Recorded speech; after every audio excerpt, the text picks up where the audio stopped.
ایران سے مذاکرات کے معاملے میں امریکہ نے پاکستان پر بھرپور اعتماد کا اظہار کر دیا۔ ترجمان وائٹ ہاؤس نے پاکستان کو واحد اور مفید معمولی ثالث قرار دے دیا ہے غیر معمولی ثالث قرار دے دیا ہے۔ آپ کو بتاتے چلیں کہ انہوں نے اشارہ دیا مذاکرات کا اگلا دور بھی اسلام آباد میں ہی ہوگا۔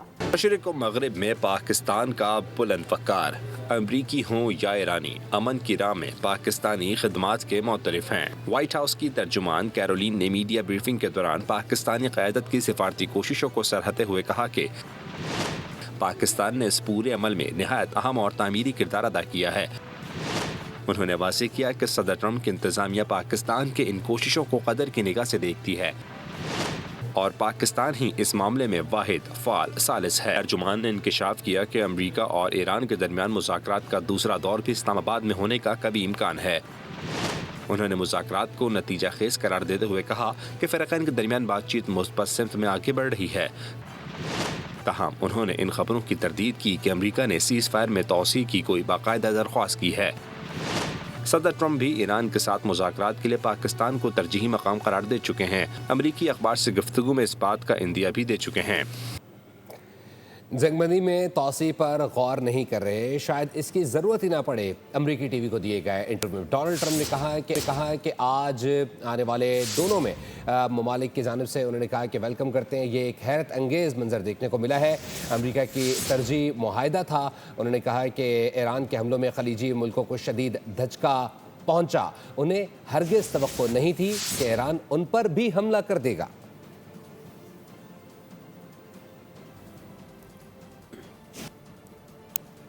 سفارتی محاذ پر اہم پیش رفت ہوئی ہے۔ جنگ کے بادل چھٹنے کے قریب ہیں۔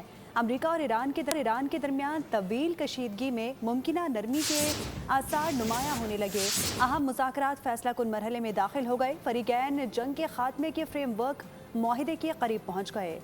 مذاکرات میں پیش رفت مگر اختلافات اب بھی بڑی رکاوٹ۔ صدر ٹرمپ کی ٹیم مسلسل رابطوں اور مسودوں کے تبادلے میں مصروف۔ امریکی نیوز ویب سائٹ ایکزیوز کے مطابق امریکہ اور ایران کے درمیان جاری مذاکرات میں اہم پیش رفت سامنے آئی ہے اور دونوں ملک جنگ کے خاتمے کے لیے معاہدے کے قریب پہنچ گئے۔ امریکی حکام کا کہنا ہے کہ حالیہ بات چیت میں مثبت پیش رفت ہوئی، تاہم اختلافات کے باعث معاہدہ ابھی یقینی نہیں۔ حکام کے مطابق صدر ڈونلڈ ٹرمپ کی مذاکراتی ٹیم مسلسل رابطے اور مسودوں کے تبادلے میں مصروف ہے، جبکہ ایرانی حکومت کے کچھ حلقے بھی معاہدے کے خواہاں ہیں۔ اور اعداد و شمار کارگر رہے، نہ دلائل نے کام دکھایا۔ امریکی ایوانوں کی اسرائیل نوازی جاری رہی۔ سینٹ نے برنی سینڈرز کی اسرائیل مخالف قرارداد رد کر دی ہے۔ عالمی امن تباہ کرنے کے لیے اسرائیل کو اسلحے کی فراہمی جاری رکھنے کی اجازت دی۔ امریکی سینٹ میں اسرائیل کو فوجی امداد سے متعلق قرارداد پر ووٹنگ ہوئی۔ معاملے پر ڈرامائی صورتحال دیکھنے میں آئی۔ امریکہ میں اسرائیل کتنا غیر مقبول ہے، سینیٹر برنی سینڈرز نے سارا کچا چٹھا کھول دیا۔ ایسے میں اسرائیل نواز حلقے متحرک ہوئے۔ اسرائیلی فوج کے لیے امریکی بلڈوزرز کی فراہمی روکنے کی قرارداد مسترد کر دی گئی۔ 40 ڈیموکریٹ سینیٹرز نے اسرائیل کو بلڈوزرز فراہم کرنے کے حق میں ووٹ دے دیا۔ 59 سینیٹرز نے اسرائیلی فوج کو بلڈوزرز فراہمی کی حمایت اور قرارداد کی مخالفت کی۔ برنی سینڈرز کا اسرائیل کو بھاری بموں کی فراہمی روکنے کا دوسرا بل بھی پیش کیا گیا۔ اسرائیل کو 1000 پاؤنڈ بموں کی فراہمی روکنے کے حق میں 36 سینیٹرز نے ووٹ دیا۔ اسرائیلی بربریت کے خلاف حزب اللہ نے مزاحمت جاری رکھی۔ لبنانی تنظیم نے اسرائیل میں 39 اہداف کو نشانہ بنانے کا دعویٰ کیا ہے۔ یہ حملے گزشتہ 24 گھنٹوں کے دوران کیے گئے۔ تنظیم کے مطابق حملوں میں اسرائیلی بستیوں، فوجی دستوں اور گاڑیوں کو نشانہ بنایا گیا ہے۔ بیان میں یہ بھی کہا گیا کہ یہ کارروائیاں جنوبی لبنان کے سرحد اور شمال اسرائیل کے مختلف علاقوں میں کی گئی ہیں۔ پاک بحری کا شمالی بحیرہ عرب میں مقامی طور پر تیار کردہ اینٹی شپ بیلسٹک میزائل کا کامیاب تجربہ۔ پاک فوج کے شعبہ تعلقات عامہ کے مطابق پاک بحریے کے جہاز سے فائر کیے گئے اس برقرار میزائل نے طویل فاصلے پر موجود اپنے ہدف کو انتہائی درستگی کے ساتھ نشانہ بنایا۔ میزائل جدید ترین گائیڈنس سسٹم اور ایسی خصوصیات سے لیس ہے جو اسے دشمن کے دفاعی نظام کو چکمہ دینے اور اپنے ہدف کو کامیابی سے تباہ کرنے کی صلاحیت فراہم کرتی ہے۔ Naval chief admiral Naveed Ashraf ने इस मंसूबे से मुंसलिक साइंसदानों और इंजीनियर्स के हमरा मिसाइल फायरिंग के अमल का खुद मुशाहदा किया है। पाक बहरी का शुमाली बहरा अरब में मकामी तौर पर तैयार करदा एंटी शिप बैलिस्टिक मिसाइल का कामयाब तजुर्बा। पाक फौज के शोबा ताल्लुकात आमा के मुताबिक पाक बहरिए के जहाज़ ने फायर किए गए इस बर्क रफ्तार मिसाइल ने तवील फासले पर मौजूद अपने हदफ को इंतहाई दुरुस्तगी के साथ निशाना बनाया।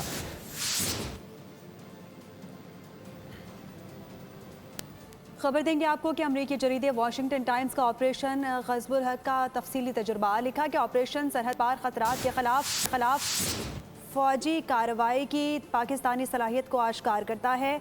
अमरीकी जरीदे वाशिंगटन टाइम्स का ऑपरेशन ग़ज़बुल हक़ का तफसीली तजुर्बा। लिखा कि ऑपरेशन सरहद पार ख़तरात के खिलाफ फ़ौजी कार्रवाई की पाकिस्तानी सलाहियत को आश्कार करता है। उन्होंने कहा कि अफगानिस्तान में फितनतुल ख्वारिज और उनके सहूलतकारों को इंतहाई दुरुस्तगी से निशाना बना रहा है।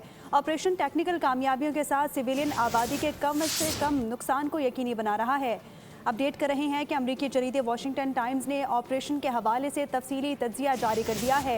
लिखा कि ऑपरेशन सरहद पार ख़तरात के खिलाफ फ़ौजी कार्रवाई की पाकिस्तानी सलाहियत को आश्कार करता है। नुमाइंदा खुसूसी सलमान अवान हमें ज्वाइन कर चुके हैं। सलमान, बताइएगा इस हवाले से अमरीकी जरीदे ने तफसीली तज्जिया पेश किया है। जी बिल्कुल, तज्जिए से पहले मैं ये ऐड कर दूं कि ऑपरेशन ग़ज़बुल हक़ जो है पाकिस्तान की जो मुसल्लह अफ़वाज हैं उनकी तरफ से जारी है और ये बात बार बार वाज़ेह की जा चुकी है कि मतलूबा मकासद के हुसूल तक ये ऑपरेशन जारी रहेगा और ये ऑपरेशन अपने अहदाफ के अंदर, अपनी अचीवमेंट्स के अंदर इतना ज़्यादा क्लियर है कि मारूफ अब जरीदा वाशिंगटन पोस्ट जो है उसकी जानिब से भी इसका तज्जिया किया गया और बताया गया है कि ये जाहिर करता है कि पाकिस्तान सरहद पार होने वाली जो खतरात हैं, सरहद पार से उमड़ने वाले खतरात के खिलाफ कार्रवाई की भरपूर सलाहियत रखता है। उसके तहत पाकिस्तान अफगानिस्तान में फितनतुल ख्वारिज और उनके सहूलतकारों को बिल्कुल प्रिसीजन के साथ निशाना बना रहा है और ऑपरेशन इंतहाई टेक्निकल कामयाबियों के साथ साथ जारी है और इसमें सिविलियन आबादी के कम से कम नुकसान को यकीनी बनाया जा रहा है। और इसीलिए हम बार बार कहते हैं कि ये इंटेलिजेंस बेस्ड प्रिसीजन स्ट्राइक्स हैं और इसी नुक्ते को वाशिंगटन टाइम्स ने भी अब सराहा है और इसमें कहा गया है कि फौजी कार्रवाई, सिफारतकारी, सियासी लाएमल और इक़्तिसादी इक़दामात एक जामा हिकमत अमली के तहत बरूए कार लाए जा रहे हैं और इसका मकसद यही है कि अफगान तालिबान रजीम को मजबूर किया जाए कि वो फितनतुल ख्वारिज, TTP हो या PLA जैसी जो तंजीमें हैं, यानी कि फितनतुल हिंदुस्तान, उनको अपनी सरजमीन पर सेफ हेवन्स पनाहगाहें मुहैया करने से बात आ जाए। पाकिस्तान जो है इस वक्त वाशिंगटन टाइम्स का कहना है कि वक्ती कामयाबी के बजाय खित्ते में एक तवीलुल मुद्दती इस्तेहकाम का ख्वाहिशमंद है और पाकिस्तान फैसला कुन फौजी कार्रवाई के साथ साथ ठोस सियासी अमल को भी इस मसले का पायदार समझता है और इसमें फौजी कार्रवाइयों में अब तक अगर आदाद शुमार की बात करें तो इस रिपोर्ट के मुताबिक 180 दहशतगर्दों की जो पनाहगाहें हैं वो तबाह की जा चुकी हैं। 30 से ज्यादा उनकी जो इज्तिमा गाहें हैं वो तबाह की जा चुकी हैं और ग़ज़बुल हक़ ऑपरेशन के दौरान सिविलियन आबादी के तहफ़्फ़ुज़ को यकीनी बनाते हुए दहशतगर्दों के नेटवर्क को बड़े मौसर अंदाज में ज़रब पहुँचाई गई है। और फील्ड मार्शल आसिम मुनीर का खासतौर पर इस आर्टिकल के अंदर जिक्र किया गया है कि उनकी कमांड के अंदर, जो कि अब पाकिस्तान की मुसल्लह फ़ौज की चीफ भी हैं, यानी कि चीफ ऑफ डिफेंस फोर्सेस, तो पाकिस्तान की मुसल्लह फ़ौज अपनी पेशा वराना सलाहियतों, सिफारतकारी और गवर्नेंस के लिए एक साजगार माहौल हुकूमत को फराहम करती दिखाई दे रही है और मौसर बॉर्डर कंट्रोल के साथ साथ इलाकई शराकतदारों के ताउन से गैर कानूनी बॉर्डर क्रॉसिंग पर भी काबू पाया जा रहा है। और मुस्तकबिल का फैसला पाकिस्तान यही समझता है कि अफगान अवाम के हाथ में है, अफगान अवाम को करना चाहिए और पाकिस्तान अफगानिस्तान के अंदर इस वक्त किसी भी दहशतगर्दी का मुतहम्मिल नहीं हो सकता। नुमाइंदा खुसूसी सलमान अवान हमें ऑपरेशन ग़ज़बुल हक़ के हवाले से तफसीली तज्जिये के हवाले से आगाह कर रहे थे। हम खबर देंगे वज़ीर-ए-आज़म शहबाज शरीफ का दौरा कतर। वज़ीर-ए-आज़म शहबाज शरीफ की कतर के अमीर शेख तमीम बिन हमद अल सानी से मुलाकात। अमीरी दीवान में दोनों रहनुमाओं के दरमियान मुलाकात 1 घंटे तक जारी रही है। मुलाकात में मशरिक़ वस्ती की सूरत हाल, आलमी और ख़ित्ते की मामलात पर तफसीली तबादला ख्याल किया गया है। अमीर कतर ने ख़ित्ते में कशीदगी में कमी के लिए पाकिस्तान के कलीदी किरदार को सराहा है। वज़ीर-ए-आज़म शहबाज शरीफ का दौरा कतर। वज़ीर-ए-आज़म शहबाज शरीफ की कतर के अमीर शेख तमीम बिन हमद अल सानी से अहम मुलाकात हुई है। फात चौधरी से मज़ीद जानते फ़ात बताइएगा। वज़ीर-ए-आज़म शहबाज शरीफ की दौरा कतर के दौरान अब से कुछ देर पहले कतर के अमीर शेख तमीम बिन हमद अल सानी से अहम मुलाकात हुई है। अमीरी दीवान में दोनों रहनुमाओं के दरमियान ये मुलाकात 1 घंटे तक जारी रही, जिसमें मशरिक़ वस्ता की मौजूदा सूरत हाल, आलमी और खित्ते के मामलात पर तफसीली तबादला ख्याल किया गया है। अमीर कतर ने खित्ते में कशीदगी में कमी के लिए पाकिस्तान के कलीदी किरदार को सराहा और खित्ते की सलामती और इस्तेहकाम के लिए सिफारती बातचीत के फ़रोग़ की जो पाकिस्तान की कोशिशें हैं उनकी भी तारीफ की। वज़ीर आज़म शहबाज शरीफ ने इस मौके पर कतर और दीगर खलीजी ममालिक पर हमलों की शदीद मज़म्मत का इयादा किया और पाकिस्तान की जानिब से कतर की क़यादत और अवाम के साथ मुकम्मल यकजहती का इयादा भी किया। दोनों रहनुमाओं ने खित्ते की सलामती और इस्तेहकाम के लिए बैनुल-अक़वामी रवाबितकारी के जरिए कशीदगी में कमी की कोशिशों पर इत्तफ़ाक़ किया, जबकि इस मुलाकात में पाकिस्तान और कतर के जो दो तरफा ताल्लुकात हैं उनका भी तफसीली जायजा लिया गया। तो बहुत शुक्रिया फाद आपका। अमन का वाहिद रास्ता मकालमा और सिफारतकारी है। तीसरी आलमी जंग कोई बर्दाश्त नहीं कर सकता। जंग से आलमी मौशी बहरान और तबाही का खदशा है। Chairman Peoples Party Bilawal Bhutto Zardari का CNN को इंटरव्यू। कहा, मुज़ाकरात की कामयाबी के लिए उम्मीदें वाबस्ता हैं। दुनिया को तबाही से बचाने के लिए मुज़ाकरात ज़रूरी हैं। Peace through dialogue and diplomacy is the only way forward. No one can afford a World War III scenario or a Great Depression or the economic consequences of such a conflict. So we're all hoping that these talks succeed. Pakistan is certainly taking all-out efforts to achieve and sustain peace. I don't think that diplomacy is an event, it's a process. दुश्मन की एक और साजिश बेनकाब हो गई है। आज़ाद कश्मीर में दुश्मन के नेटवर्क पर कारी डिजिटल प्लेटफॉर्म्स के जरिए नौजवानों को टारगेट किया जा रहा था। बदनाम ज़माना भारतीय एजेंसी रॉ का एजेंट गिरफ्तार कर लिया गया है। तो मतलब कि अंदरों बाहरों पूरा तो लाइव लोकेशन भी भेज दो और बताया कि वो एक भारतीय खुफिया एजेंसी का एहलकार है। उनके ये इरादे जो हैं हर सूरत में मट्टी में मिला। IG आज़ाद कश्मीर ने गिरफ्तार मुलजिम से बरामद मवाद मीडिया के सामने पेश कर दिया। अवाम को होशियार रहने और बच्चों पर नजर रखने की हिदायत। तो मतलब कि अंदरों बाहरों पूरा तो लाइव लोकेशन भी भेज दो तो ये गुनाह देगा वीडियो। नेचर की वजह से, सादगी की वजह से कहीं किसी दुश्मन का ट्रैप का हिस्सा तो नहीं बन रहे। जो मशरकी सरहद के ऊपर हमारा दुश्मन है उसको क्लियर कट हम पैगाम देना चाहते हैं। उनके ये इरादे जो हैं हर सूरत में मट्टी में मिलाएंगे। गिरफ्तार एजेंट ने कहा कि 10 माह कबल शाहिद नामी शख्स ने सोशल मीडिया पर फ्रेंड रिक्वेस्ट भेजी। फोन में एक एप्लीकेशन इंस्टॉल करवाने के बाद फौजी गाड़ियों की नकलो हरकत की वीडियोस और तस्वीर बनाने का कहा। गुजरांवाला में वाक़या Alipur Chattha police station, Rawali cantt और फौजी गाड़ियों की नकलो हरकत की तस्वीर और इसके इवज़ मुझे 4500 रुपये मसूल हुए। कुछ अरसे बाद शहर ने मुझे ब्लैकमेल करना शुरू कर दिया और बताया कि वो एक भारतीय खुफिया एजेंसी का एहलकार है। मैं डर और घबराहट का शिकार हो गया और मजबूरी के आलम में इसकी बात मानता रहा। दिफाई तज्जियाकारों ने आज़ाद कश्मीर से रॉ के एजेंट की गिरफ्तारी को अहम कामयाबी करार दे दिया। बोल से खुसूसी गुफ्तगू में आज़ाद कश्मीर पुलिस की कारकर्दगी को सराहा।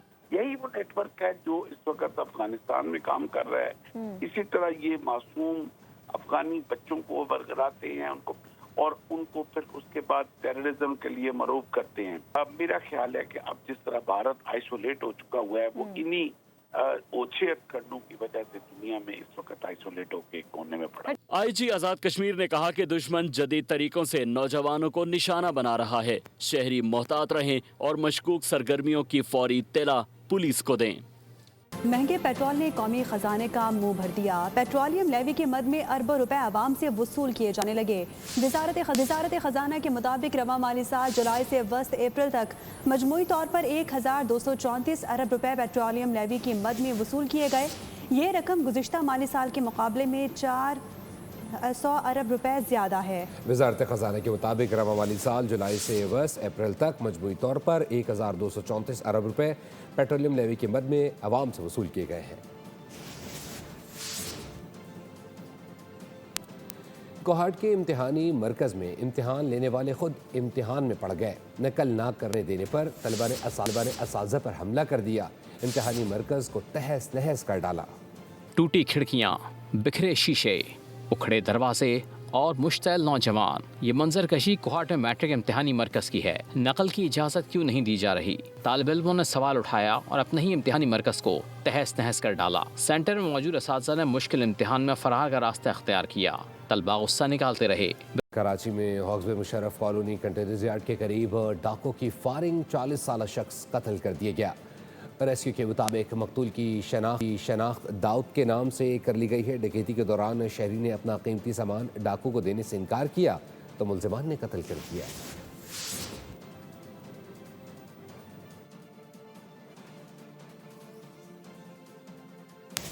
کراچی میں ناقص تعمیر کی گئی سڑکیں تباہی کا شکار ہو گئی۔ طارق روڈ کے بعد ناظم آباد میں بھی سڑک دھس گئی ہے۔ آپ کو بتا رہے ہیں آمد و رفت کے مسائل کھڑے کر دیے گئے۔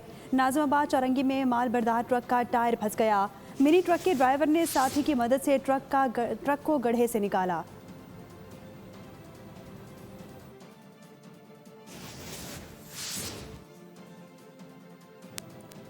خیرپور میں خالدہ چانڈیو قتل کیس میں اہم پیش رفت سامنے آ گئی ہے۔ کیس کے 2 مرکزی ملزمان کو عدالت میں پیش کر دیا گیا ہے۔ کیس میں گرفتار دیگر افراد سے بھی تفتیش جاری ہے۔ خیرپور ڈسٹرکٹ بار ایسوسی ایشن نے اعلان کیا ہے کہ کوئی بھی وکیل قتل میں ملوث ملزمان کی پیروی نہیں کرے گا۔ خیرپور میں غیرت کے نام پر خاتون کا صفہ کانہ قتل۔ 2 مرکزی ملزمان قیصر چانڈیو اور ولی محمد چانڈیو کو سول کورٹ میں پیش کر دیا گیا۔ پولیس کے مطابق دونوں ملزمان کو 2 روزہ ریمانڈ کے بعد آج دوبارہ عدالت میں پیش کیا گیا۔ کیس میں گرفتار دیگر افراد سے بھی تفتیش جاری ہے۔ پولیس نے مرکزی ملزم سمیت 18 افراد کو حراست میں لیا تھا۔ دوسری جانب ڈسٹرکٹ بار ایسوسی ایشن نے اعلان کیا ہے کہ کوئی بھی وکیل قتل میں ملوث ملزمان کا کیس نہیں لے گا۔ ادھر سیشن جج نے خالدہ چانڈیو کے قتل کا نوٹس لیتے ہوئے SSP خیرپور سے تفصیلی رپورٹ طلب کر لی۔ پسند کی شادی کے لیے گھر سے نکلنے والی خالدہ چانڈیو کو 10 اپریل کو فائرنگ کر کے قتل کر دیا گیا تھا۔ ملزمان نے فائرنگ کی ویڈیو بنا کر سوشل میڈیا پر ڈال دی تھی۔ کھیل کے میدان سے خبر ہے کہ PSL 11 کے 24ویں میچ میں راولپنڈی کی ٹیم حیدرآباد کنگز مین کے خلاف مشکلات کا شکار رہی۔ 62 رنز پر آدھی ٹیم پویلین لوٹ گئی اور نیشنل اسٹیڈیم کراچی میں جاری میچ کا ٹاس حیدرآباد نے جیت کر فیلڈنگ کا فیصلہ کیا۔ پنڈیز کو پہلا نقصان 11 رنز پر اٹھانا پڑا۔ عثمان خواجہ 2 رنز بنا کر چلتے بنے۔ کپتان محمد رضوان کی اننگز 15 سے آگے نہ بڑھ سکی۔ ڈیرل مچل کھاتا کھولے بغیر ہی، جبکہ عبداللہ فضل 11 رنز پر پویلین لوٹ گئے۔ شام 7 بجے دوسرے میچ میں کراچی کنگز کا ٹاکرا اسلام آباد یونائٹڈ سے ہوگا۔ اور نشے کی حالت میں ڈرائیونگ پر آپ کو بتاتے چلیں کہ ڈیوڈ وارنر کی سڈنی تھنڈرز کے کپتان خطرے میں پڑ گئے ہیں۔ وارنر PSL 11 میں چند دن کی چھٹیوں پر آسٹریلیا واپس گئے تھے۔ سڈنی میں پولیس نے نشے میں گاڑی چلانے پر حراست میں لیا تھا۔ وارنر اس معاملے میں 7 مئی کو عدالت میں پیش ہوں گے۔ آپ کو اپڈیٹ کریں، نیو ساؤتھ ویلز کرکٹ کے سربراہ کا کہنا ہے کہ اس واقعے سے مکمل طور پر آگاہ ہیں اور نشے میں ڈرائیونگ جیسے عمل کو سنجیدگی سے لیتے ہیں۔ انہوں نے کہا کہ فی الحال یہ صرف الزامات ہیں۔ سبسکرائب کریں اور بیل دبائیں تاکہ کوئی خبر رہ نہ جائے۔